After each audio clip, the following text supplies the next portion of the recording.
Hello, my name is Rose Boujard, and I was a psychology student at the University of St. Thomas in Houston, Texas, before I was groomed, sexually harassed, and stalked by one of the professors at the university, which led me to ultimately withdraw from the university and become homeless. My name is Grady Sullivan. I was also a psychology student at the University of St. Thomas, where my civil rights were violated repeatedly, and I was discriminated against for my autism as well as my physical disabilities. And because of all of that, ultimately, I was left homeless. I was sex trafficked. I was raped repeatedly for an extended period. Hi, my name is Amy Kroll. I have a bachelor's in philosophy from the University of St. Thomas, and I am a Catholic convert. Because of my Catholic values, when I witnessed the abuse that these girls and others we know were facing, I did everything I could to help. I housed both of them for as long as I could and tried to help pay Grady's way out of sex trafficking. In all of this darkness, a new light has come up, and we never thought that we would see this day. Now with Father Dempsey, we have so much hope for the University of St. Thomas. I had friends who attempted suicide because of what the university did to them. My friends have been by professors, and Father Dempsey consistently stood up for us, and he truly has the university's population's best interests at heart. When we got the news that he was taking over, my phone was raining off the hook with students calling me in joyful tears. These same students, these individuals, were all calling me absolutely jubilant about the fact that they would finally have reform and justice, about the fact that the entire university's administration structure was being cleaned out. And even though the culture of silence is still as deadly as ever, we finally had hope. Someone to speak for the voiceless and at least hear out people like Rosie and Grady. Instead, now, it seems like he's being targeted too, just like we were. I don't understand how so many professors watched me being stalked. They noticed what was going on. They knew, and they did nothing. And Father Dempsey, who is doing something, who is helping, why are they trying to silence him? Why are they trying to refuse accountability for their actions or their lack of actions, for their silence? Even when my health was falling apart as a result of what happened at the university, I typically, most weekdays, found myself on my knees in the chapel praying for the people who were being punished alongside of me and praying for their deliverance. I burnt the vigil candles down to nothing. And to finally have a chance for that to be over, and not just in a punitive way, but in a hopeful way, that we're going to get apologies and a new chance at life. That was so exciting for us, but to have the governor's wife intervening on behalf of the people who have been accused of such corruption is devastating.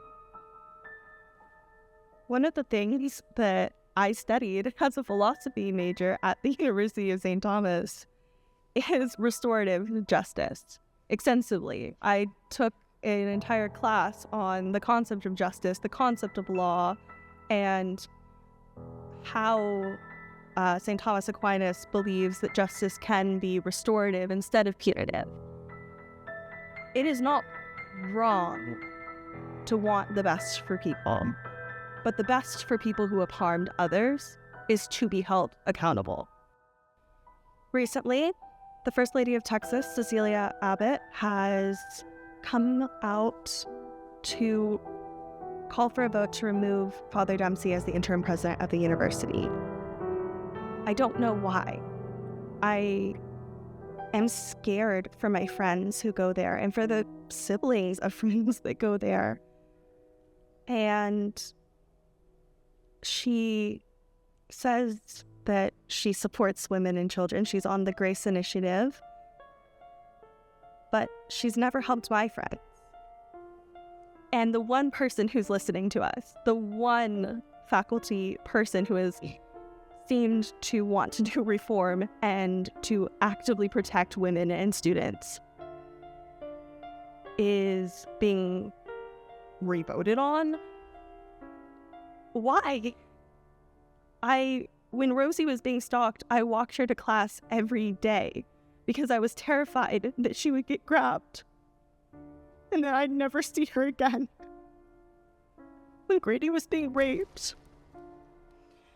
I had to watch every night as she came back home, shaking.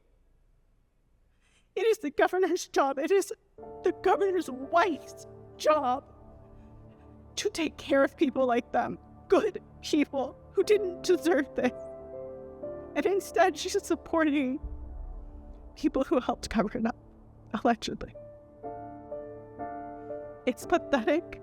It's an abuse of moral duty.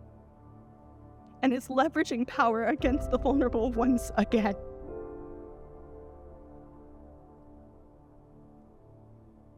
The governor has on his commission Gita Bolt, who was one of the people in legal overseeing our cases.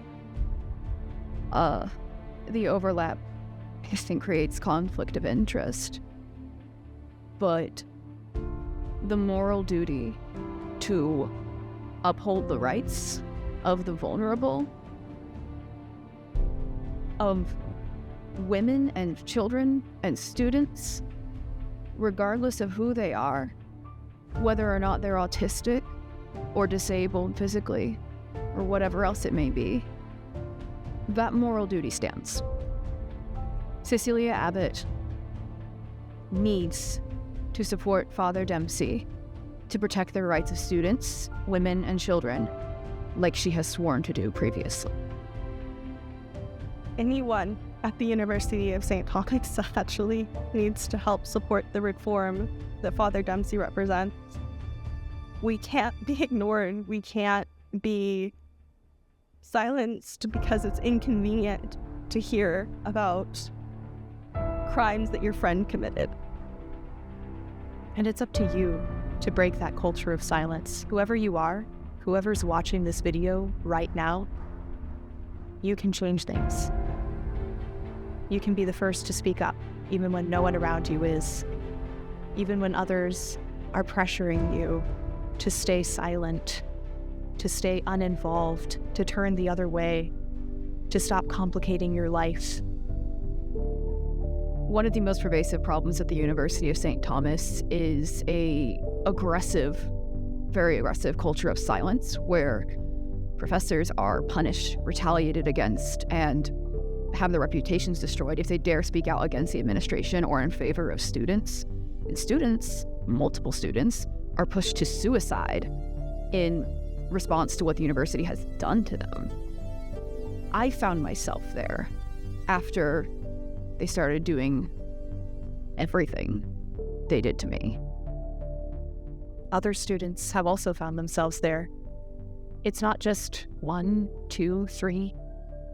Many students have found themselves there. After Father Dempsey was instated, and I found myself reflecting back on my suicide attempt and just the desire to live that I found now, and that same desire was expressed to me by other students who'd been through the same thing and attempted suicide. It was miraculous, in a word, and that is everything a Catholic university should be, especially toward the most vulnerable. Given what I have seen at the University of St. Thomas and the friends I have lost and my friends who've been attempted suicide or any other of the numerous accusations that have come forward, it is absolutely the governor and his wife's firm moral duty to support these victims, not to remove their last chance of reform and justice. I want the university to never let something like this happen again. What happened to my friends, beyond Great and Rosie, what happened to my friends is unacceptable. It should never have happened anywhere. It should never have happened to here. I want students to be safe. I want the people who have mishandled these cases to be held accountable and to be removed from their positions. I also want the man who stalked Rosie to be removed from his position. It is unacceptable that a professor accused of stalking a student, following her around with witnesses, is still teaching freshmen, 18-year-old girls. Unacceptable. I want reform. That reform needs to be concrete, complete. I never want to see another girl in the position I was in the position my friends were in. I want that reform to be such that the next 17-year-old starry-eyed girl that comes to the University of St. Thomas will be able to feel safe, to be safe, to live out her aspirations, to actually live out those values of discipline, goodness, knowledge, community that the University of St. Thomas must strive to keep. I just want my friends to be okay. The students, the innocent professors, and everyone who's been hurt. Father Dempsey is finally giving us a way to do that. And that's one of the reasons why we're so excited and we're so hopeful. Now that Father Dempsey is president of the University of St. Thomas, now that a Catholic priest is president of a Catholic university, already we have so much to look forward to. Please don't take that away from us.